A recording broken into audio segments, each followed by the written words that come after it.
الصلاة والسلام عليك يا رسول الله.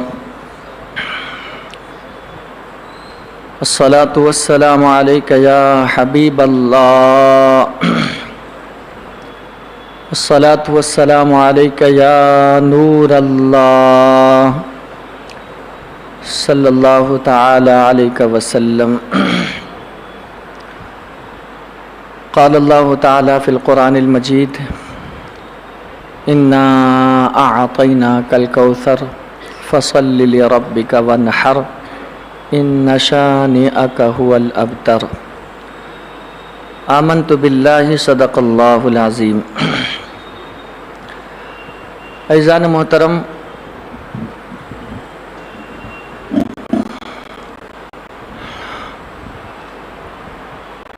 آج جو ہم گفتگو کریں گے وہ انشاءاللہ تعالی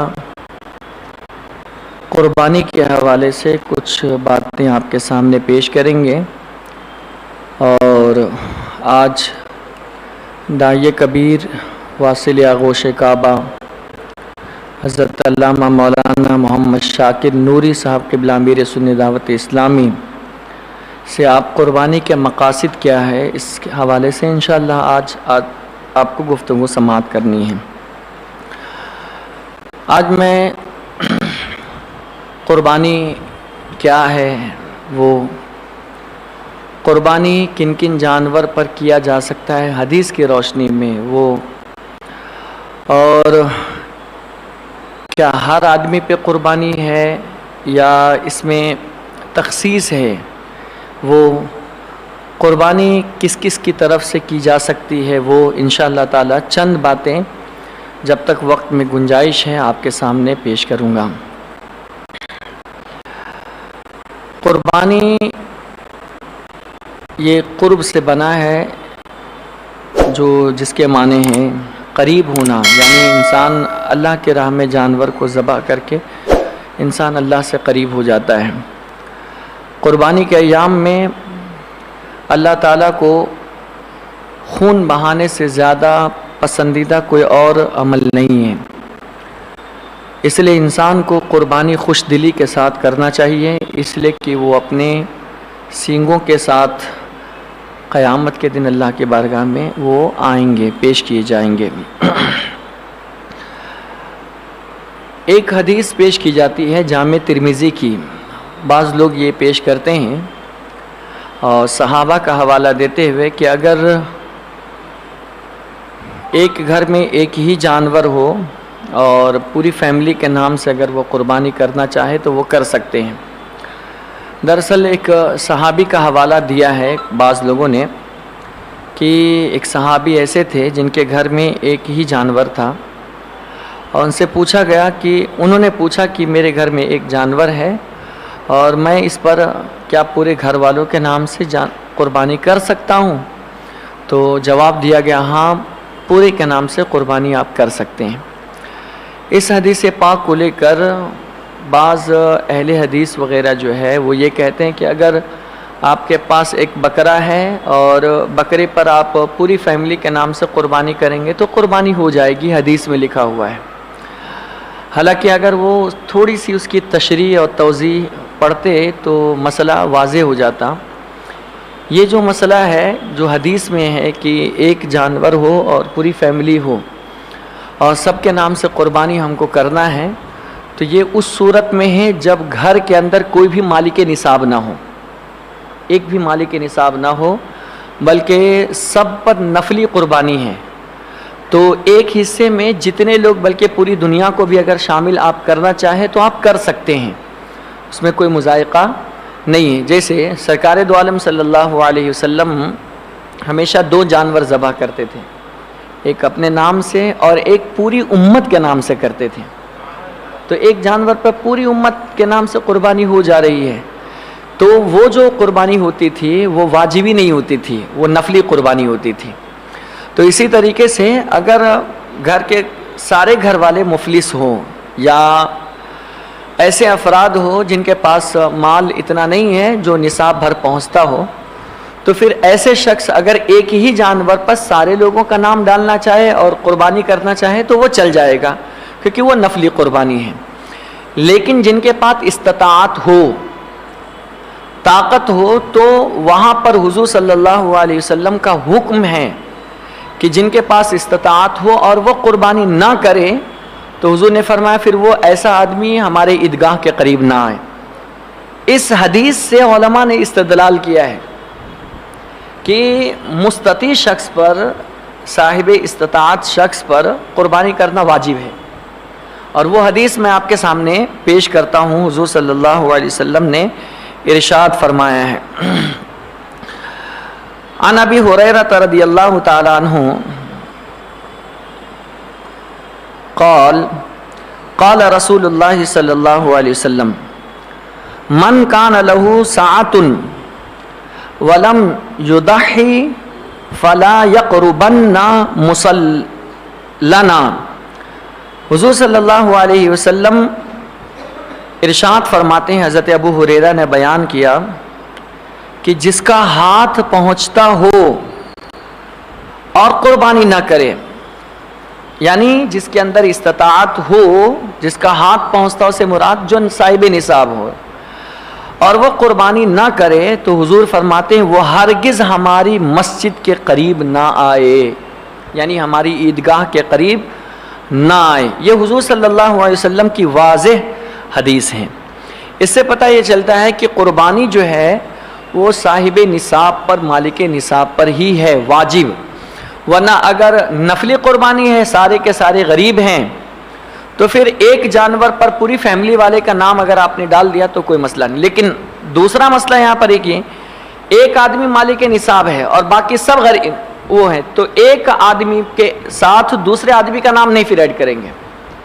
سمجھ میں یہ بات؟ جو مالک نصاب ہیں ان کے نام سے ایک ہی جانور پر، وہ بھی بکرے پر ایک کیا جائے گا۔ مسئلہ سمجھ میں آ گیا؟ یہ دونوں مسئلے کی وضاحت میں نے کر دی، دونوں حدیث کی۔ اب قربانی کا جانور کیسا ہونا چاہیے؟ حضور صلی اللہ علیہ وسلم کیسے جانور کو پسند کرتے تھے، حدیث میں کیا آیا ہوا ہے، وہ حدیث آپ کے سامنے پیش کرتا ہوں، آپ سماعت کریں۔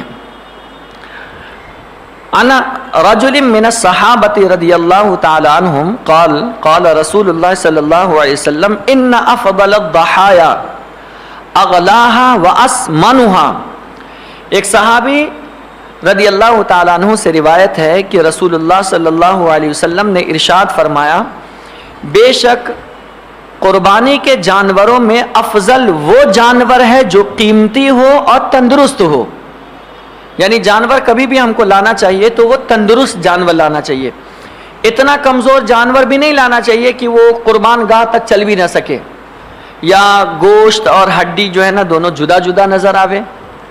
تو ایسا جانور لاؤ جو فربا ہو، تندرست ہو۔ لیکن ہاں یہ چیز یاد رکھیے گا کہ آپ تندرست اور قیمتی کے چکر میں دکھاوا اور ریاکاری نہیں آنا چاہیے، شو بازی نہیں ہونی چاہیے، ورنہ اگر زینت کے طور پر یا دکھاوے کے طور پر آپ نے قربانی کر لی تو پھر اللہ کی بارگاہ میں وہ قربانی قبول نہیں ہوگی، کیونکہ قرآن مقدس میں آیا ہے من کان یرید الحیات الدنیا وزینتہا نوفی الیہم اعمالہم فیہا وہم فیہا لا یبخسون۔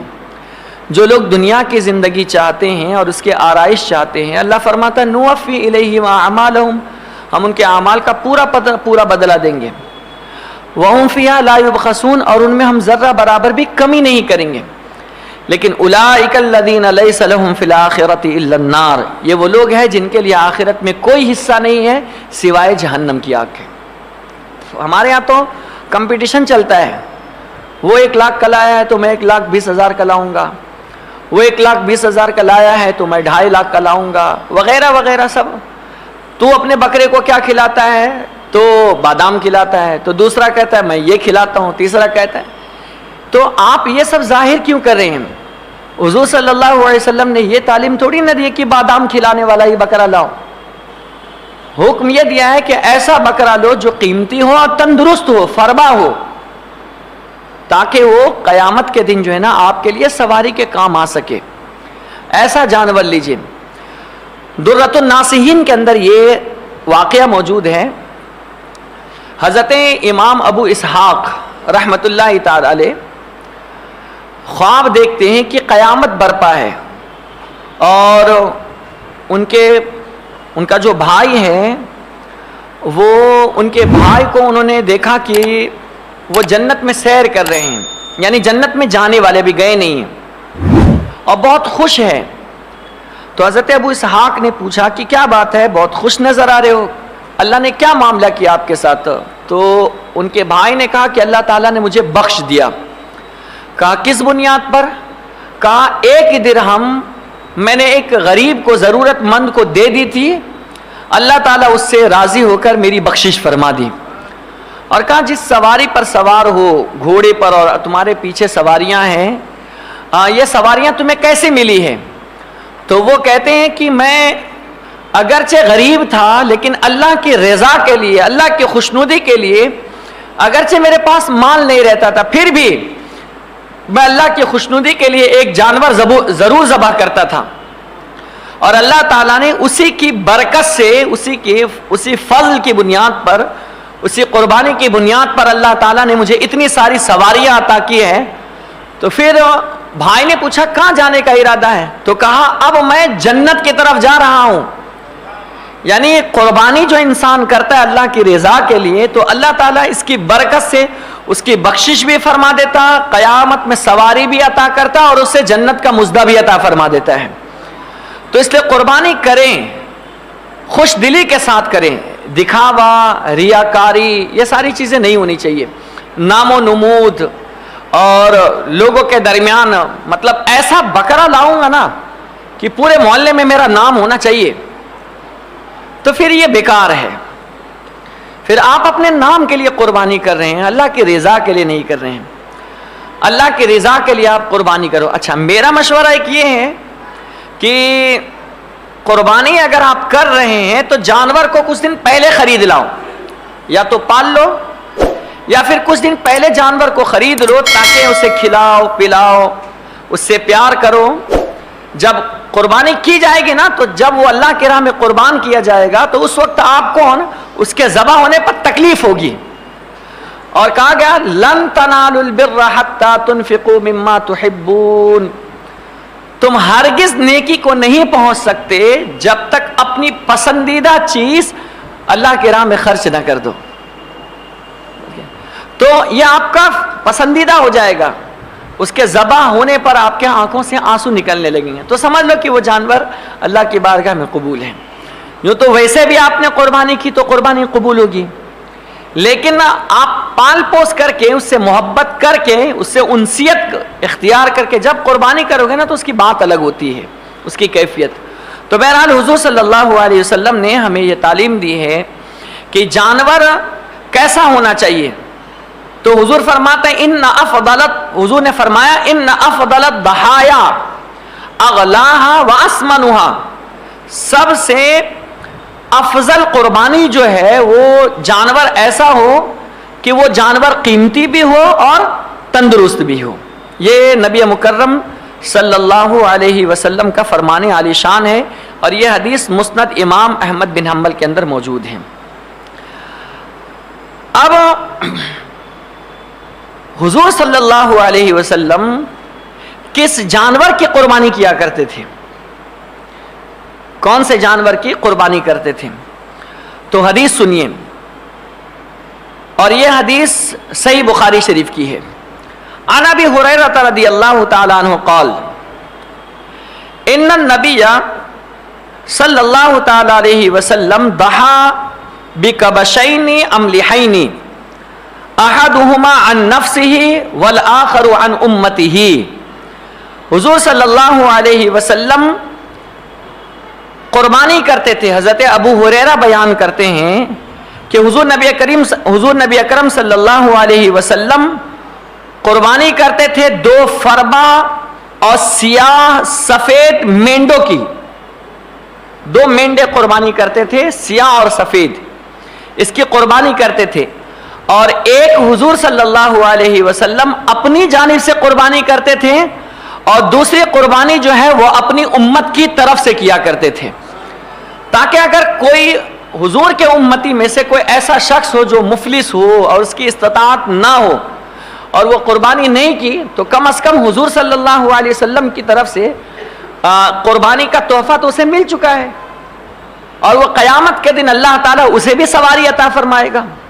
اور یہ حضور کا پیار ہے اپنی امت سے، حضور کا پیار ہے اپنی امت سے کہ ہمیشہ اپنی امت کی جانب سے حضور صلی اللہ علیہ وسلم ایک جانور کی قربانی دیا کرتے تھے.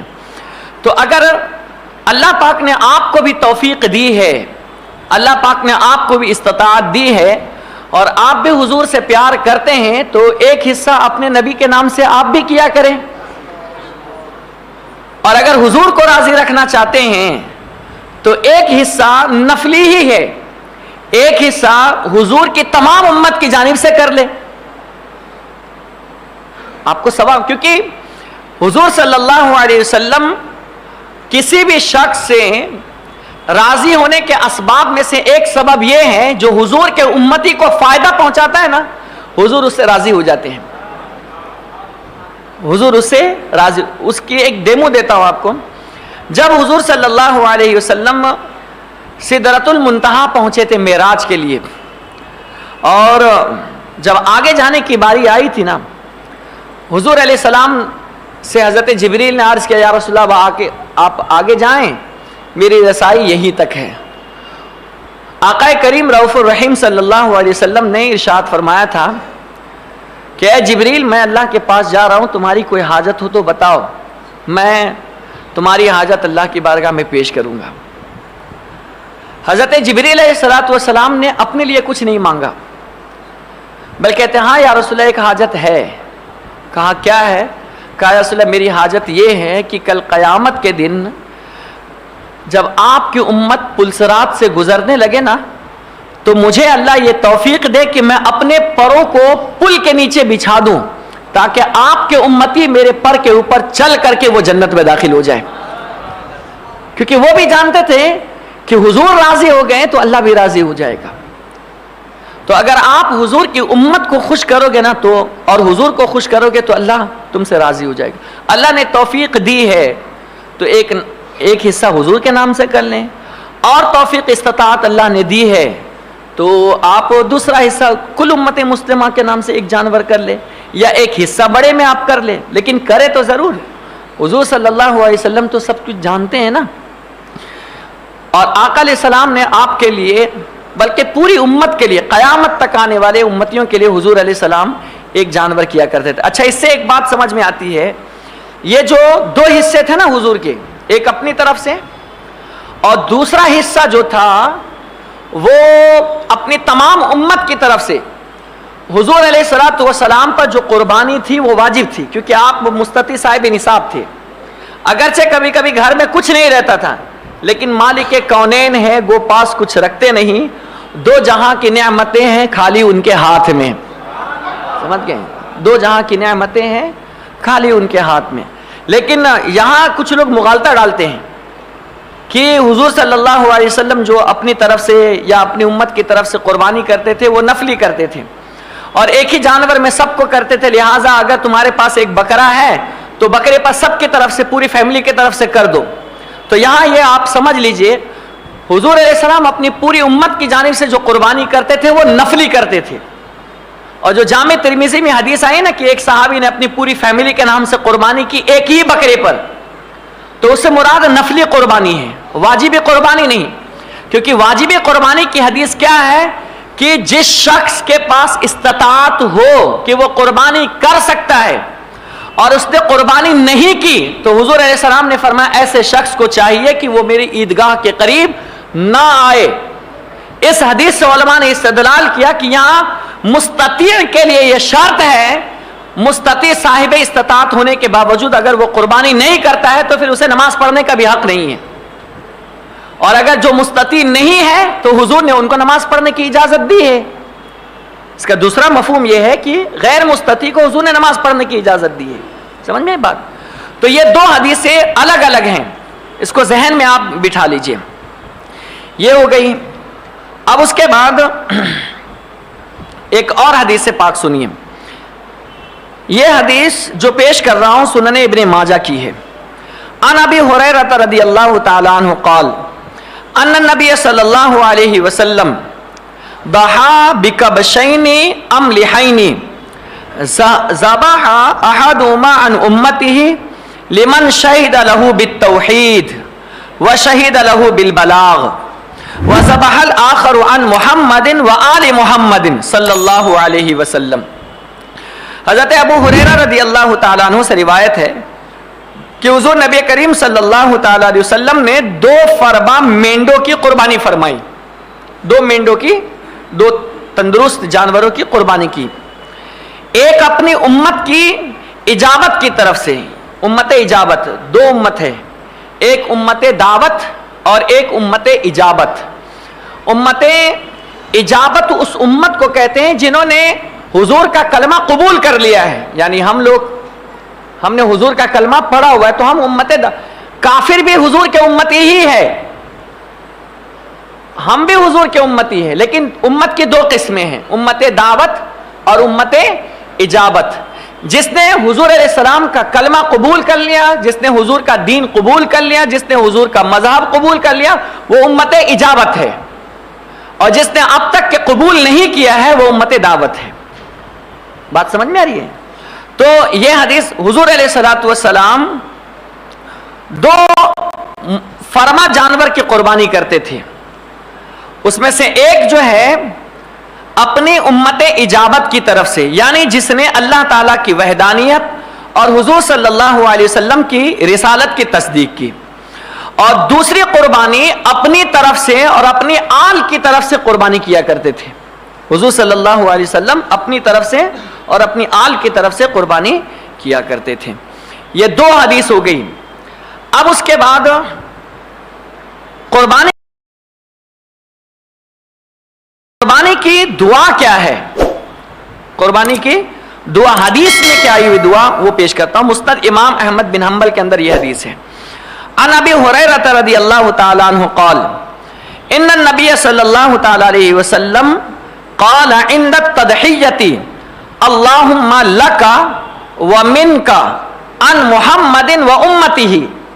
حضور صلی اللہ علیہ وسلم جب قربانی کرتے تھے تو قربانی کرتے وقت حضور علیہ السلام یہ دعا پڑھتے تھے، اللہم لک ومنک عن محمد وامتہ، کہ اے اللہ تیرے لیے تیرے حکم سے اپنی امت کی طرف سے یہ قربانی ہے. یہ قربانی کس کے لیے کر رہا ہوں؟ تیرے لیے. اور ہم کو جو پڑھنے کا حکم ہے، ہم لوگ جو پڑھتے ہیں وہ قربانی جانور ذبح کرنے سے پہلے دوسری دعا پڑھتے ہیں. کون سی؟ انی وجہت وجہی للذی فطر السماوات والارض حنیفا وما انا من المشرکین ان صلاتی ونسکی ومحیای ومماتی للہ رب العالمین لا شریک لہ وبذالک امرت وانا، وہاں اول ہے لیکن یہاں پڑھا جائے گا وانا من المسلمین. ذبح کرتے وقت ہم یہ دعا پڑھیں گے، اللہم منکا ولکا بسم اللہ اللہ اکبر، یہ کہہ کر کے ذبح. یہاں ایک مسئلہ میں بتا دیتا ہوں. اکثر آپ لوگ دیکھتے ہوں گے جب ہم لوگ جانور ذبح کرنے جاتے ہیں نا تو کبھی کبھی ایسا ہوتا ہے کہ قصائی صاحب بھی چھری پکڑتے ہیں اور حضرت بھی چھری پکڑتے ہیں، کیونکہ قصائی جو ہے نا مولانا کو گنتا نہیں ہے. ارے حضرت آپ کو نہیں آتا ہے، آپ ہاتھ کاٹ دو گے، ایسا کر دو گے، ویسا کر دو گے، لہٰذا چھری میرے ہاتھ میں بھی دو، آپ خالی ہاتھ لگاؤ. ایسا اکثر کہتے ہیں لوگ جو ذبح کرتے قصائی وغیرہ، اور منہ میں گٹکا بھرے رہتے ہیں، چل دو اللہ ہم چھری چلاتے ہیں. اکثر آپ نے دیکھا ہوگا. یہاں مسئلہ سن لیجئے، بہت اہم مسئلہ بتا رہا ہوں. 2 لوگ مل کر کے اگر جانور ذبح کر رہے ہیں، 2 لوگ یعنی 2 کا ہاتھ ہے چھری پر اور ذبح کر رہے ہیں، تو ایسی صورت میں دونوں کو بسم اللہ اللہ اکبر کہنا ضروری ہے. جو امام صاحب ذبح کر رہے ہیں ان کو بھی، اور جنہوں نے دوسرا ہاتھ لگایا ہے ایک ساتھ ان کو بھی. اگر دونوں میں سے ایک نے بسم اللہ اللہ اکبر کہی اور دوسرے نے نہیں کہی تو پھر قربانی وہ ہوگی ہی نہیں. بات سمجھ میں آئی؟ کیونکہ وہ تو گٹکا کھایا ہوا ہے، وہ پڑھے گا کیا؟ وہ کر کے آپ پڑھے گا نا، اس کو پڑھنے تلفظ ہی نہیں ادا ہوا تو آپ کی قربانی نہیں ہوگی. تو برائے مہربانی اگر کوئی قصائی صاحب آپ کے ساتھ ایسا کرتا ہے تو پہلے اس سے کہو کہ بھائی تم گٹکا پھینک دو کلی کرو, تمہارے لیے ایک گٹکا نہیں گٹکے کی بوری منگا دیں گے, لیکن جانور ذبح کرتے وقت تم جو ہے نا اپنے منہ کے اندر گٹکا وغیرہ نہ رکھو. بات سمجھ میں آئی؟ یا وہ ذبح کر رہے ہیں, یا آپ کبھی کبھی ایسا ہوتا ہے کہ ہماری تمنا ہوتی ہے یار حضرت کے ساتھ میرا بھی ہاتھ لگ جائے, سمجھ کسائی نہیں, تو اگر آپ بھی ہاتھ لگا رہے نا تو آپ کو انی وجہت وجہی للذی نہیں آتا ہے, کوئی بات نہیں ہے, حضرت نے پڑھ لیا کافی ہے. لیکن آپ کو اور حضرت کو دونوں کو بسم اللہ اللہ اکبر, اگر دونوں نے چھری پر ہاتھ رکھی ہے تو دونوں کو بسم اللہ اللہ اکبر کہنا ضروری ہوگا. کبھی ایسا ہوتا ہے کہ دعا جو ہے نا حضرت پڑھتے ہیں اور ذبح ہم کرتے ہیں, کہتے ہیں کہ حضرت آپ دعا پڑھ دیجئے میں ذبح کر دوں گا. تو انی وجہت والی دعا تو امام صاحب پڑھ سکتے ہیں یا جو حضرت ہے وہ پڑھ سکتے ہیں, لیکن ذبح کرتے وقت بسم اللہ اللہ اکبر وہی شخص کہے گا جو جانور پر چھری چلا رہا ہے. بات سمجھ میں آ رہی ہے؟ جو جانور پر چھری چلا رہا ہے وہی بسم اللہ اللہ اکبر پڑھے گا. اگر صرف حضرت نے بسم اللہ اللہ اکبر کہا اور آپ نے نہیں کہا, چھری آپ چلا رہے ہیں, تو پھر قربانی نہیں ہوگی. اس مسئلے کو ذہن میں آپ لوگ بٹھا لیجئے, اسی کے ضمن میں یہ بات آئی تو میں نے آپ کے سامنے رکھ دی. اب اس کے بعد قربانی جو ہے کس جانور کی ہونی چاہیے, یعنی اس کی عمر کتنی ہونی چاہیے. حضور صلی اللہ علیہ وسلم نے کتنے عمر کی جانور کی قربانی کا حکم دیا ہے. حدیث اس سلسلے میں کیا کہتی ہے, یہ صحیح مسلم شریف کی حدیث آپ کے سامنے رکھ رہا ہوں. عن ابی ہریرہ عن جابر رضی اللہ تعالی عنہ قال رسول اللہ صلی اللہ تعالی علیہ وسلم لا تذبحوا الا مسنۃ لا تذبحوا الا مسنۃ الا ان يعسر علیکم فتذبحوا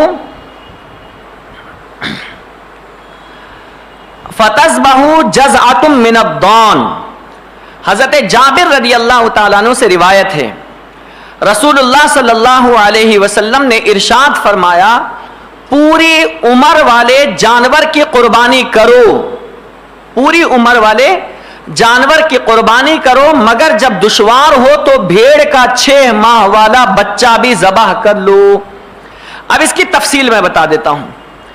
اگر اونٹ ہے, اونٹ کی قربانی اگر آپ کرتے ہیں تو اس کی عمر 5 سال ہونی چاہیے. کتنے سال ہونی چاہیے؟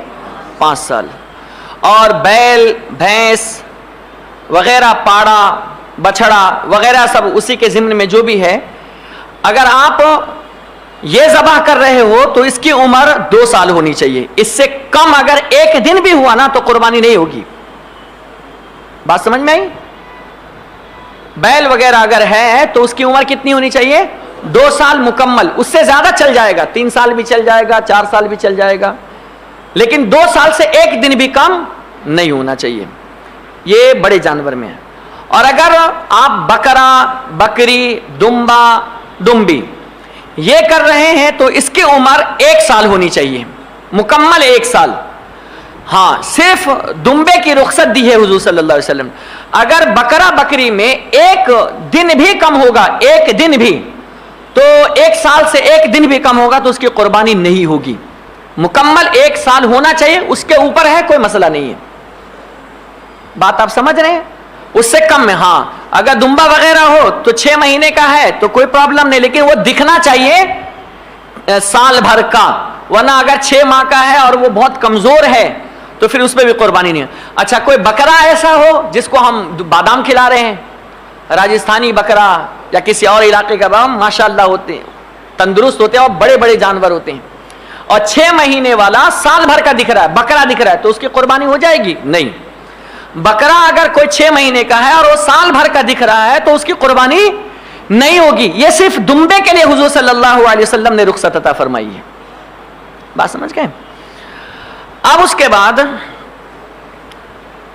حضور صلی اللہ علیہ وسلم دمبے کے علاوہ کیا کسی اور جانور پر بھی قربانی کی ہے یا نہیں کی ہے؟ یہ بھی آپ سماعت کیجئے. ایک حدیث پیش کر رہا ہوں, یہ جامع صحیح بخاری کی ہے. عن ام المؤمنین عائشہ صدیقہ رضی اللہ تعالی عنہا قالت دہا رسول اللہ صلی اللہ علیہ وسلم عن نسائہ البقر. ام المؤمنین حضرت عائشہ صدیقہ رضی اللہ تعالی عنہا سے روایت ہے کہ رسول اللہ صلی اللہ علیہ وسلم نے اپنے ازواج مطہرات رضی اللہ تعالی عنہن کی طرف سے گائے کی قربانی کی. یعنی دمبے کے علاوہ بڑے جانور پر قربانی کرنا یہ بھی میرے نبی کی سنت ہے. اب یہاں جو ہے نا کچھ لوگ کنفیوز رہتے ہیں, یار بڑے میں نام لکھا رہا ہوں یا بڑے میں حصہ لے رہا ہوں اور میں نے بکرا نہیں خریدا تو کہیں ایسا تو نہیں ہے کہ میری قربانی نہیں ہوئی؟ کہیں ایسا تو لوگ کیا سمجھتے ہیں بکرے پر ہی قربانی کریں گے تو قربانی ہوگی. ایسا نہیں ہے. استطاعت ہے تو گھر میں اگر 5 ممبر ہے اور 5 صاحب نصاب ہیں تو آپ کیا کریں, 5 کے نام سے اللہ نے دیا ہے تو 5 کے نام سے بکرا خریدے, سبحان اللہ.